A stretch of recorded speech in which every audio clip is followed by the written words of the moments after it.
जब भी आपकी लाइफ में प्रॉब्लम्स हों तो अपना फोकस अपने ब्लेसिंग्स यानी कि आपको जो प्राप्त है उस पर रखें, जैसे कि आपकी अच्छी फैमिली, आपकी अच्छी हेल्थ, आपके फ्रेंड्स एक्सेट्रा। आपका ये बदला हुआ नज़रिया आपकी लाइफ को खुशियों के रंगों से भर देगा। धन्यवाद।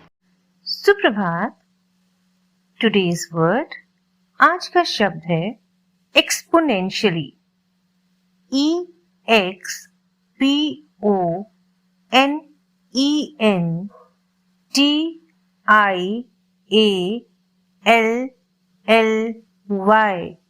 एक्सपोनेंशियली। इसका हिंदी अर्थ है बहुत तेजी से। Corona cases are increasing exponentially. Corona के मामले बहुत तेजी से बढ़ रहे हैं। धन्यवाद।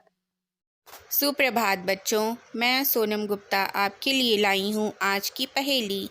तेज धूप बारिश में खिले, तेज धूप बारिश में खिले, देख छाँव मुरझाए, देख छाँव मुरझाए, अजब गजब वो फूल है, अजब गजब वो फूल है, काम सभी के आए। बताओ बच्चों, ऐसी कौन सी चीज़ है जो तेज़ धूप और बारिश में खिल जाती है?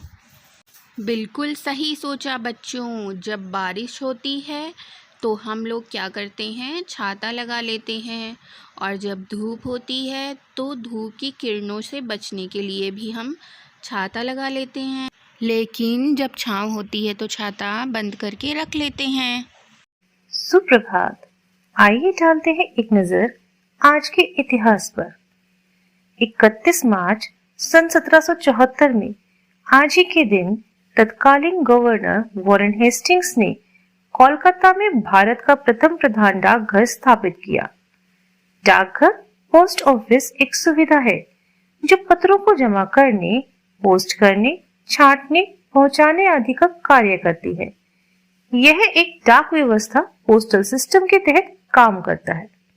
देश के संविधान निर्माता डॉक्टर भीमराव अंबेडकर को 31 मार्च सन 1990 को मरणोपरांत सर्वोच्च नागरिक सम्मान भारत रत्न से सम्मानित करके देश और समाज के प्रति उनके अमूल्य योगदान को नमन किया गया।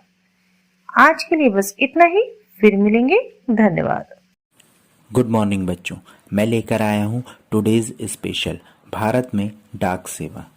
बच्चों, भारतीय डाक सेवा 1.55 लाख से भी अधिक डाकघरों के साथ दुनिया की सबसे बड़ी डाक प्रणाली है। भारतीय डाक सेवा की स्थापना 1 अक्टूबर 1854 को मानी जाती है। तब तत्कालीन वायसराय लॉर्ड डलहौजी ने इस सेवा का केंद्रीकरण किया था।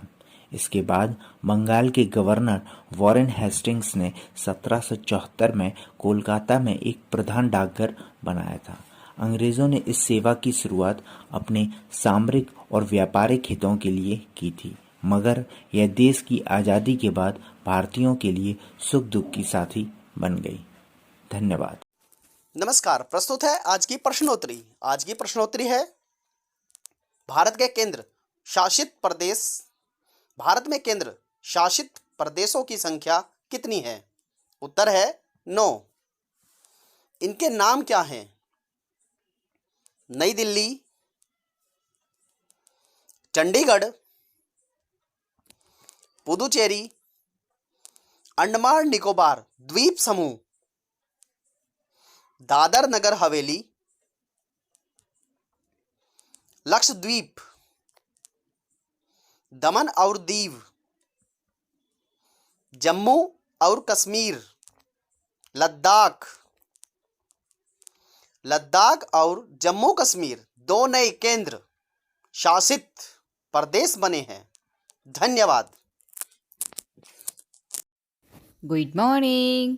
आज के सुंदर से बाल गीत का शीर्षक है पापा लाना नया कैलेंडर। तो आइए गाते हैं मेरे साथ ये प्यारा सा बाल गीत। पापा लाना नया कैलेंडर लाना सुंदर, उसमें फूलों की घाटी हो, उसमें हो चिड़ियों का गाना, खूब उड़ाने भरती तितली, सिखलाए सबको मुस्काना, उसमें झरना, उसमें पर्वत, उसमें हो एक हरा समंदर।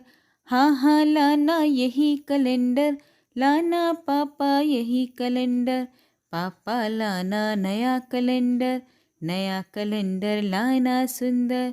ओके बच्चों, have a good day, thank you. Good morning बच्चों। सुनते हैं आज की बाल कहानी, जो कि है एक खरगोश और कछुए के बारे में। एक बार की बात है, एक जंगल में एक कछुए और एक खरगोश में रेस हो गई। अभी दौड़ते दौड़ते थोड़ा ही समय गुजरा था कि खरगोश ने पीछे मुड़कर देखा कि कछुआ काफ़ी पीछे रह गया है। उसने सोचा कि कछुए की चाल तो बहुत ही धीमी है, इसलिए मैं थोड़ी देर विश्राम कर लेता हूँ।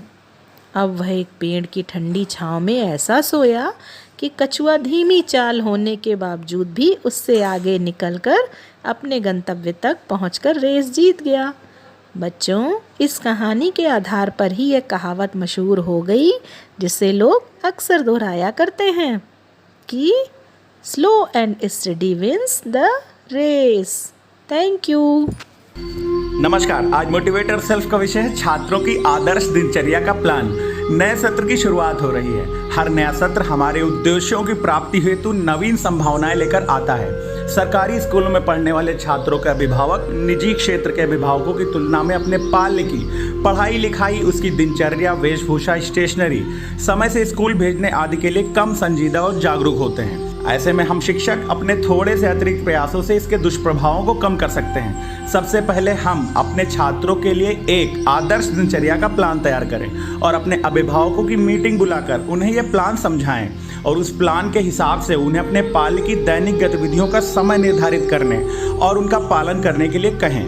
अभिभावकों को प्लान की एक छाया प्रति भी उपलब्ध करवा दें, जिसे वह अपने घर ले जाकर उचित स्थान पर चस्पा कर देंगे। शुरुआत में कुछ अभिभावक तो जरूर इसमें सहयोग करेंगे, क्योंकि कई बार जागरूकता के अभाव में अभिभावकों को ये पता ही नहीं होता कि अपने पाल्य के लिए उनकी जिम्मेदारियां क्या क्या हैं, क्योंकि वह शिक्षित नहीं हैं। जब हम उन्हें उनकी आवश्यकता और उपयोगिता का बोध करवा पाते हैं तो वो भी इस कार्य में सहयोग करने लगते हैं। फिर बाद में धीरे धीरे अन्य अभिभावक भी सहयोग करेंगे। इस गतिविधि में बाल संसद के सदस्यों का भी सहयोग ले सकते हैं या छात्रों की छोटी छोटी टीम या टुकड़ी बनाकर अन्य छात्रों के घर निरीक्षण करने भेज सकते हैं कि वो दी गई दिनचर्या का पालन कर रहा है या नहीं। धन्यवाद। आपका दिन शुभ हो। सुन सुन सुन मेरी नन्ही सुन, सुन सुन सुन मेरी मुन्नी सुन, ज्ञान की गंगा बहे, प्रदेश ये प्रेरक बने। सर्वांगीण विकास हो, उन्नयन की बात हो, अभ्युदय की बात हो, शिक्षकों का साथ हो, बात हो उत्कर्ष की, अधिगम के परिणाम की। अब न कोई छूटेगा, बच्चा बच्चा सीखेगा। अब